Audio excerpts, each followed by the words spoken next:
Good morning students. कक्षा 7 की Hindi first की बुक का दूसरा अध्याय मिठाई वाला। इस चैप्टर में आपने अभी पढ़ा था कि कैसे एक व्यक्ति कुछ समय पहले खिलौने बच्चों को बहुत सस्ते में देकर जाता है और अपने मधुर गान से किस तरह से बच्चों को और वहाँ की युवतियों को सभी लोगों को मोहित करता है। कुछ समय बाद जब आता है तो मुरलियाँ बेचता है और मुरली बेचने के लिए वही मधुर गान करता है जिससे कुछ लोग कि इतने समय बाद क्यों आया है। अब जब रोहिणी के कहने पर विजय बाबू ने अपने बच्चों के लिए मुरलियाँ खरीद ली हैं, तब वहाँ क्या परिवर्तन आए सुनो। विजय बाबू ने जब कहा कि मुझे भी 2 मुरलियाँ दे दो और जल्दी करो, तब मुरली वाला उन्हें 2 मुरलियाँ दे देता है और उन बच्चों को मुरली देकर वो आगे की ओर बढ़ जाता है। उसका वही मधुर गान जो है वो दूसरी गली में सुनाई देने लगता है। वो अपनी मुरलियों की बहुत तारीफ़ करता है और कहता है कि ये इतनी अच्छी और सुंदर मुरलियाँ हैं जो कहीं पर भी नहीं मिलेंगी और इतने सस्ते रेट में तो बिल्कुल भी नहीं मिलेंगी। अब कुछ बच्चे तो मुरली ले लेते हैं और कुछ बच्चों की मम्मी पैसे देने से मना कर देती हैं और कुछ बच्चे को वो वैसे ही कि ले तेरी मम्मी ने पैसे नहीं दिए, उसके हाथ में पैसे देता है, फिर वापस लेता है और मुरली दे देता है अपनी। और कुछ को कहता है कि तेरी मम्मी ने पैसे नहीं दिए, अच्छा तेरी मम्मी के पास पैसे नहीं हैं, चल मैं देता हूँ।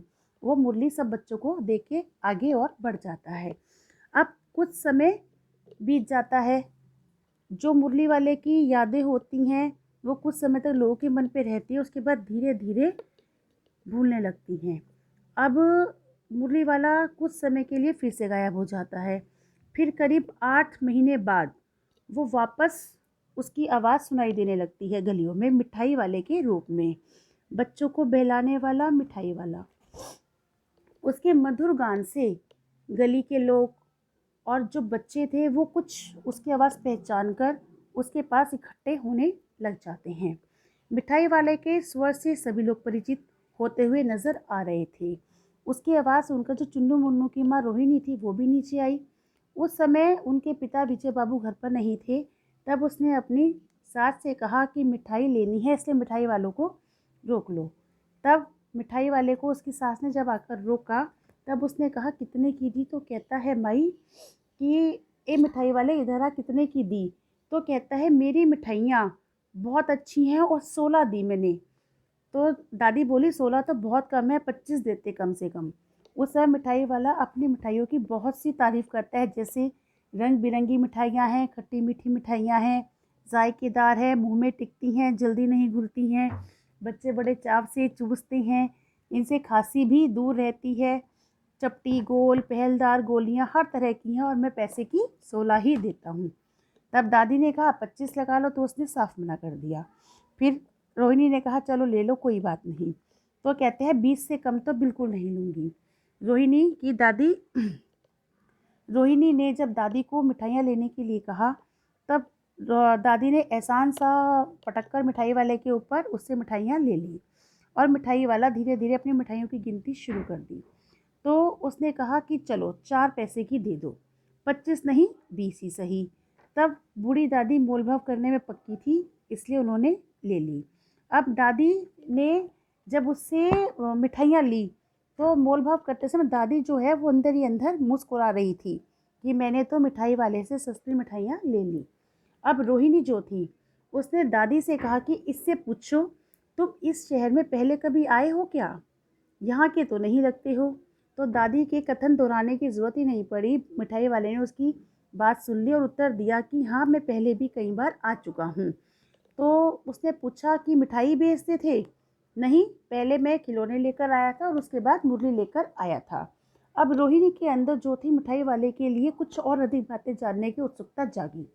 वो उससे पूछना चाहती थी कि तुम्हें इस व्यवहार से क्या मिलता होगा, क्योंकि वो हर चीज़ जो थी, जैसे मुरली दे गया 2 पैसे की दे गया था, खिलौने दे गया वो भी 2 पैसे की दे गया था। तो रोहिणी इस असमंजस में थी कि इतना सस्ता सामान वो बच्चों को देकर जाता है, उसे क्या फ़ायदा होता होगा उससे। परंतु जो मुरली वाला था वो पहले तो मना करता है कि क्या करोगे जानकर, पर फिर अपना बताने लगता है कि मुझे मिलता तो कुछ नहीं है, बस खाने भर को ही मिलता है और कभी नहीं भी मिलता, पर बच्चों को खुश देखकर मुझे खुशी मिलती है, असीम सुख प्राप्त होता है, इसलिए मैं ऐसा करता हूँ। तब रोहिणी उससे कहती है कि बताओ तब वो अपनी बातों को कुछ याद करता है और धीरे धीरे से रोहिणी को बताना शुरू करता है कि मैं भी कभी नगर का एक प्रतिष्ठित आदमी था। मेरे पास मकान, व्यवसाय, गाड़ी घोड़े, नौकर चाकर सभी कुछ थे। स्त्री भी थी, छोटे छोटे 2 बच्चे भी थे और मेरा जो वो संसार था वही एक सोने का संसार था। मेरे पास संपत्ति का वैभव था और भीतर संसारिक सुख था। मतलब जो ये व्यक्ति था वो बाहरी सुख से और भीतरी घर पारिवारिक सुख से संपन्न था। उसकी स्त्री बहुत सुंदर थी और बच्चे ऐसे थे जैसे सोने के सजीव खिलौने, बहुत मतलब कि बहुत ही सुंदर।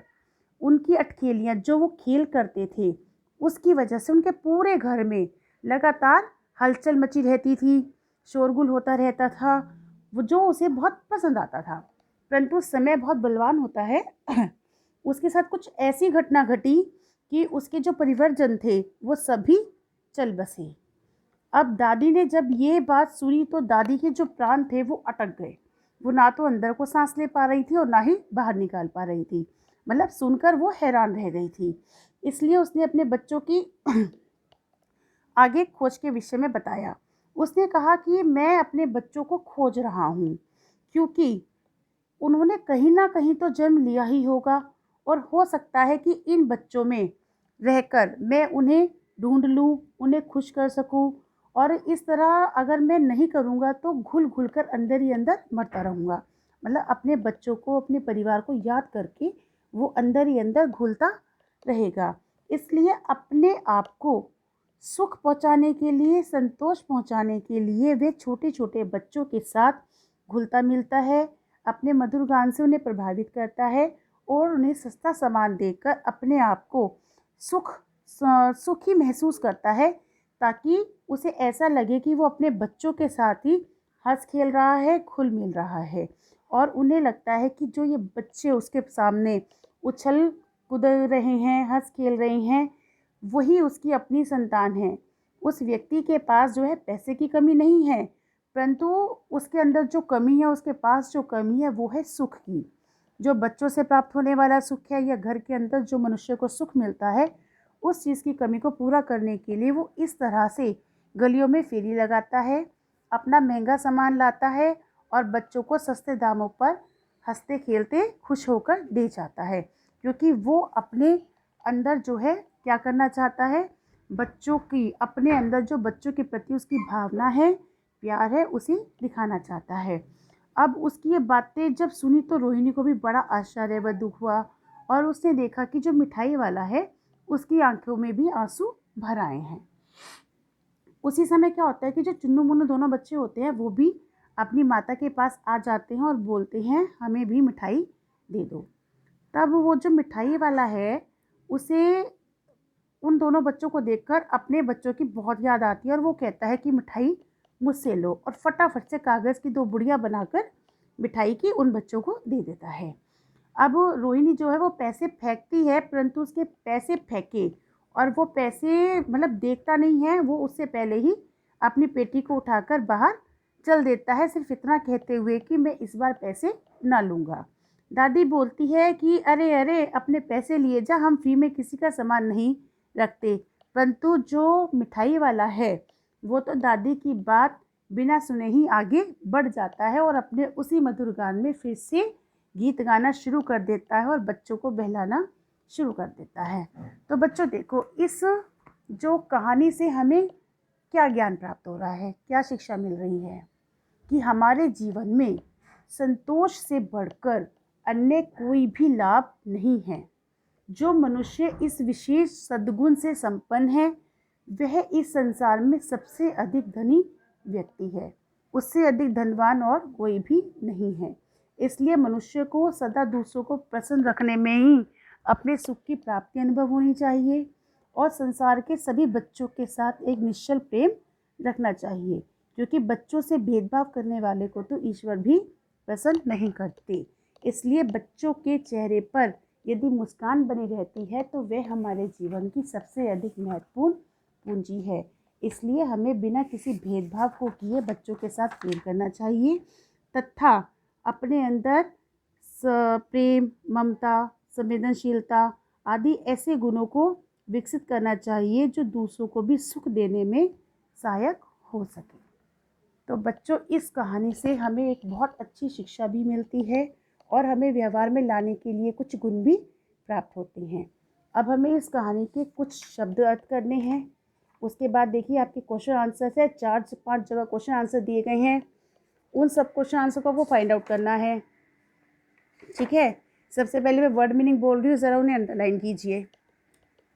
पेज नंबर 21 पर हैं आपके। पहला अस्थिर, दूसरा स्नेहाभिषिक्त, तीसरा अंतर्व्यापी, चौथा पुलकित, पांचवा मादक, छठा मृदुल, सातवां सोथनी, आठवां अप्रतिभ, नौवां संशय, 10वां वर्ड मीनिंग हर्जा, 11वां अतिशय और 12वां कोलाहल। अब ये जो 12 वर्ड मीनिंग्स है ये आपको अपनी कॉपी में अपने पाठ के अनुरूप पेज डेकोरेट करके वर्ड मीनिंग करने हैं। और इस चैप्टर के जो क्वेश्चन आंसर है कम से कम आपको पेज नंबर 22 पे जो दिए गए हैं, सबसे पहले 5 बिल्कुल शॉर्ट आंसर दिए गए हैं। उसके बाद चैप्टर की ही जो इसे आप अनसीन पैसेज कहते हो उस वाले चैप्टर में से ही आपके लाइनें दी गई हैं जिसमें से कुछ क्वेश्चंस पूछे गए हैं। इतना काम आपको करके रखना है और नेक्स्ट क्लास में हम इसके आगे क्वेश्चन आंसर ही करेंगे। Thank you. लंबी हुई होगी।